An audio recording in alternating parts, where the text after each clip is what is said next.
ফের মুখ পুড়ল রাজ্যের ওবিসি শংসাপত্র মামলায় আদালতের নির্দেশ অমান্য করে নিয়োগের অভিযোগ রাজ্যের মুখ্য সচিবকে ভর্ৎসনা হাইকোর্টের। আদালতে ভুল স্বীকার মুখ্য সচিবের বাচ্চা ছেলে বুঝতে অসুবিধে হয়েছে, পাল্টা কটাক্ষ বিরোধীদের।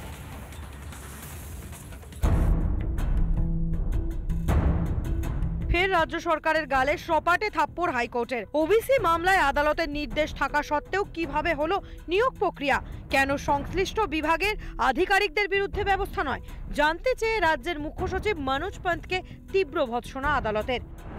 গত বছর 22শে মে হাইকোর্টের রাজ্যে প্রায় 12 লক্ষ ওবিসি শংসাপত্র বাতিলের নির্দেশ দেয়। পরিষ্কার জানিয়ে দেওয়া হয় 2010 সালের পর থেকে সমস্ত ওবিসি শংসাপত্র বাতিল করতে হবে। ওই সমস্ত শংসাপত্রের ভবিষ্যতে কোথাও ব্যবহার করা যাবে না। অভিযোগ হাইকোর্টের নির্দেশ অমান্য করেই একাধিক বিভাগের নিয়োগ প্রক্রিয়া শুরু করে রাজ্য সরকার। হাইকোর্টের ওবিসি শংসাপত্র বাতিলের নির্দেশে বিরোধিতা করে সুপ্রিম কোর্টে যায় রাজ্য। যদিও দেশের শীর্ষ আদালত এই নির্দেশের ওপর কোনো স্থগিতাদেশ দেয়নি, তারপরেও কিভাবে নিয়োগ প্রক্রিয়া শুরু করলো রাজ্য সরকার? বিচারপতিদের প্রশ্নের সাফাই দিয়েছে রাজ্যের মুখ্য সচিবও। আদালতের নির্দেশ বুঝতে পারেননি বলে দোহাই দেন মুখ্য সচিব।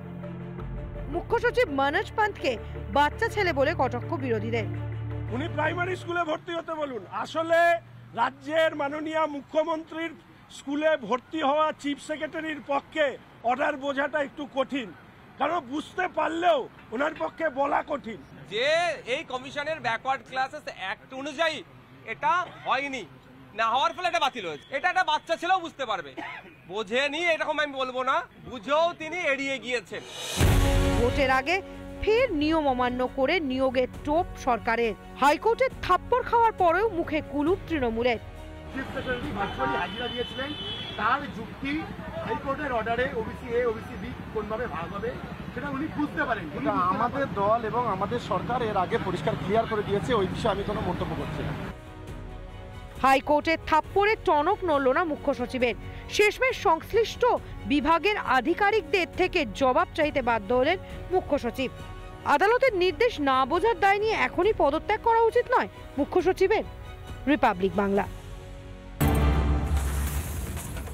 রাজ্যের একাধিক জেলায় ভোটার তালিকায় গড়মিল। আরামবাগে ভুতুরে ভোটারের হদিশ। ভোটার কার্ড নিয়ে এলাকায় পৌঁছতেই হতবাক পোস্ট অফিসের কর্মী।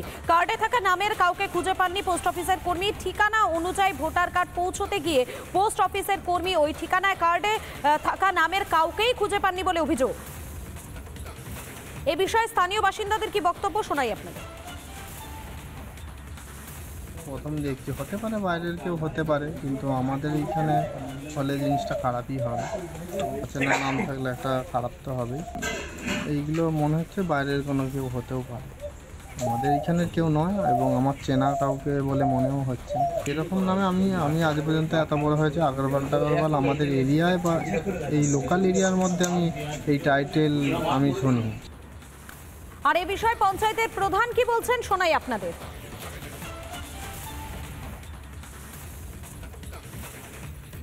পোস্ট অফিসের পিয়ন ভোটার কার্ডগুলি দিতে এসে ঠিকানা খুঁজে না পাওয়ার জন্য পঞ্চায়েতে আমার কাছে এসেছিলেন। আমরা বিষয়টা খতিয়ে দেখতে গিয়ে জানতে পারি যে এই নামে এলাকায় কেউ নেই, সকলেই বহিরাগত।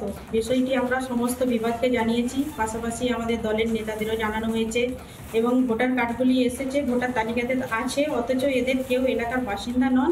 আমরা পরিস্থিতি খতিয়ে দেখছি।